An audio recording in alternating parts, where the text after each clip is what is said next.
Hello everyone, welcome to step up academy. I am वाना Naren, educator for English language. और आज मैं फिर से आ गई हूँ अगेन दोबारा अपने प्यारे पैंडा के साथ। और ये भागते दौड़ते भाई साहब आए हैं आज क्योंकि आप लोग का आ गया है एग्जाम, राइट। और आज ये हमें बोलने वाले हैं कि भैया टाइम बिल्कुल नहीं है इधर उधर की बात करने का, सीधे पॉइंट पे आओ। और सीधे क्या करना है आज करना है super quick revision. Super quick revision होने वाला है। एक्चुअली इस चैप्टर के दो पार्ट हैं, एक जो बड़ी मजेदार सी स्टोरी थी, एक वो सीगल की स्टोरी थी, right. Jonathan Livingston Seagull type की स्टोरी थी वो। और दूसरी स्टोरी जो है वही है चैप्टर नंबर 3 की। और इसमें बात होने वाली है एक बहुत ही सस्पेंस थ्रिलर स्टोरी जिसमें ब्लैक एरोप्लेन की बात हो रही है, जो कि है इसका पार्ट 2। ऑब्वियसली वन शॉट में हम इसके बारे में पूरी डिटेल्ड चर्चा कर चुके हैं, पूरा हमने चैप्टर पढ़ा था और किस तरह से कितनी जिसको बोलते ना हेयर रेजिंग स्टोरी थी ये हमें याद है, राइट। हमने इसके ऑथर के बारे में भी पढ़ा था, हमने थीम भी पढ़ी थी। आज हम फटाफट इसको निपटाने वाले हैं सुपर क्विक रिविजन में। हम स्टोरी की समरी डिस्कस करेंगे, थीम और ऑथर के बारे में। बाकी सब तो ऑब्वियसली हम कर ही चुके हैं, अगर चाहिए तो पुराने वन शॉट में मिल जाएगा। और आज भी अगर हम इतना कर लेंगे तो इतना तो हो ही जाएगा कि अगर स्टोरी आए तो बिल्कुल फेज आउट नहीं होंगे, ठीक है। इतनी तैयारी हम सुपर क्विक में करते हैं। अब क्विकली हम स्टार्ट कर लेते हैं अपनी story without wasting much time. अब देखो, अबाउट द ऑथर मैं आपको बता दूं कि अगर आपको वो स्टोरी याद है तो आपको समझ में आया था कि उस ऑथर की स्टोरी में ऑटोबायोग्राफिकल एलिमेंट था। मतलब क्या कि कुछ ना कुछ ऐसा लग रहा था कि भाई अपनी खुद की गाथा, अपनी खुद की कहानी जो है वो बता रहा है। जब वो कहता है ना कि ब्रेकफास्ट के टाइम पे मुझे ऐसा लग रहा था कि मैं ब्रेकफास्ट अपनी फैमिली के साथ जाके करूं, और इस वजह से वो जो है वो डिसाइड करता है कि उस क्लाउड, डेंस क्लाउड के बीच में से वो गुजरेगा, राइट, वापस पेरिस पलट के जाने की जगह। ये जो स्टोरी है कहीं ना कहीं इसमें भाई साहब आप माने या ना माने कहीं ना कहीं एक सब्जेक्टिव या ऑटोबायोग्राफिकल एलिमेंट है, ठीक है। तो ऑथर के बारे में हम बात कर लेते हैं। ऑथर की जो कहानी है वो फ्रेडरिक फ्रॉसिथ की स्टोरी है, जिनका जन्म जो था 25 अगस्त 1938 में हुआ था इंग्लैंड में। इंग्लिश ऑथर थे, जर्नलिस्ट थे, स्पाई के तौर पे इन्होंने काम किया है, पॉलिटिकल कमेंटेटर के तौर पे काम किया है। और मैं आपको बता दूं कि सबसे importantly he was a pilot himself, और उन्होंने रॉयल एयरफोर्स में भी काम किया था। मतलब उन्होंने रॉयल एयरफोर्स में as a jet fighter pilot काम किया था। और कहा जाता है इस स्टोरी के बारे में कि ये आप एक इसमें नैरेटिव के बारे में बड़ा कंफ्यूजन है। कई लोग कहते हैं कि ऑटोबायोग्राफिकल एलिमेंट है, कुछ कहते हैं कि इसमें कुछ सच्चाई है, कुछ नहीं है, कुछ रियलिटी है, कुछ फिक्शन है, ठीक है, कुछ हकीकत, कुछ फसाना वाली बात है। कई लोग कहते हैं कि ऑथर के साथ एक्चुअली ये घटित हुआ था, कई कहते हैं कि ना ऐसा कैसे हो सकता है, जबरन कुछ भी बना दिया, ये भी हो सकता है। तो इसमें काफ़ी मिस्टीरियस सी स्टोरी है, तो हम ये नहीं कह सकते कि एग्जैक्टली ये फैक्ट पे बेस्ड है या नहीं, रियलिटी पे बेस्ड है या पूरी 100% फिक्शन है, राइट। ये बात नहीं बोली जा सकती है। सो अभी हम थीम पढ़ लेते हैं। थीम बेसिकली क्या है, ब्लैक एरोप्लेन की स्टोरी जो है, surprising event happened with the narrator. अभी कहा जाता है, ये नरेटर ने कहा है कि मेरे साथ हुआ था, ठीक है। स्टोरी डिपिक्ट करती है vividly and mystery and the suspense. मतलब आप क्या कर रहे हैं, इसमें आपको पता चलता है कि इसमें एक मिस्ट्री, सस्पेंस और जैसे मैंने कहा हेयर रेजिंग थ्रिलर है इसमें, ठीक है।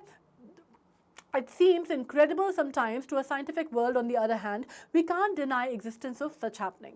अब हालांकि ये बात सच है कि भाई ये हम साइंटिफिकली प्रूफ नहीं कर सकते कि ऐसा होता है या नहीं होता, बट बहुत सारी चीज़ें साइंस में ऐसी हैं जो आज तक ऐसे कई सारे फिनोमिनाज होते हैं जिनको हम सिरे से नकार भी नहीं सकते। ऑल्दो हम उनको साइंटिफिकली प्रूव नहीं कर सकते, लॉजिकल एक्सप्लेनेशन नहीं दे सकते, बट उनको हम पूरी तरह डिस्कार्ड भी नहीं कर सकते। जैसे काफ़ी सारी थ्योरीज जो हैं वो UFOs की आपने देखी होंगी, है ना, अनआइडेंटिफाइड फ्लाइंग ऑब्जेक्ट्स की आती हैं। काफ़ी सारी थ्योरीज जो हैं आपको पता चलता है जो कि बर्मुडा ट्रायंगल से रिलेटेड हैं, राइट। तो ये जो मिस्ट्रीज हैं इनको हम एग्जैक्टली नकार नहीं सकते।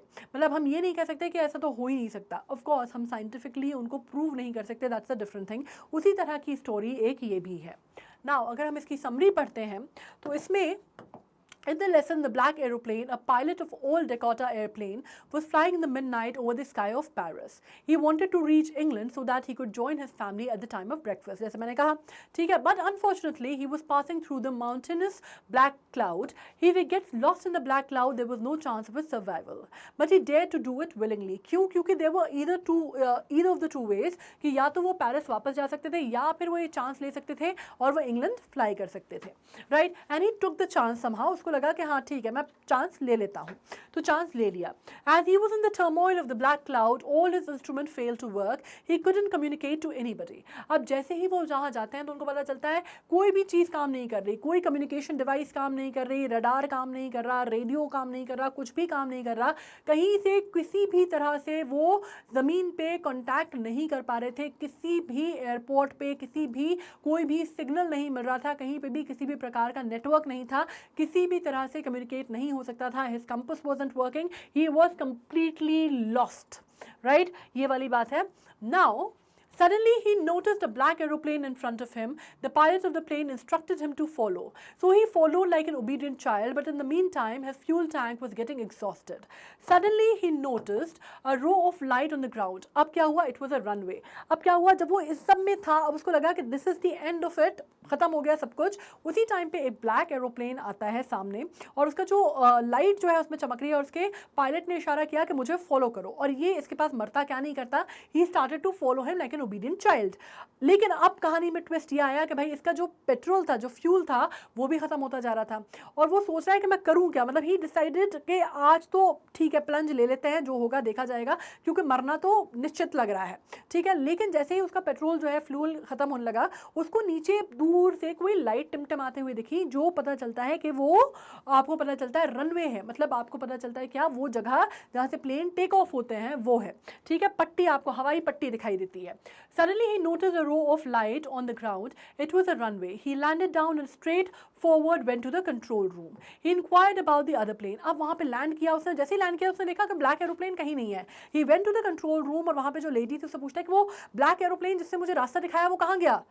तो वो लेडी उसको चक्कल करती है और कहती है, आर यू क्रेजी, इस तरह की स्टॉमी नाइट में you are the only person out there, right, कोई दूसरा प्लेन नहीं है कहीं पे भी.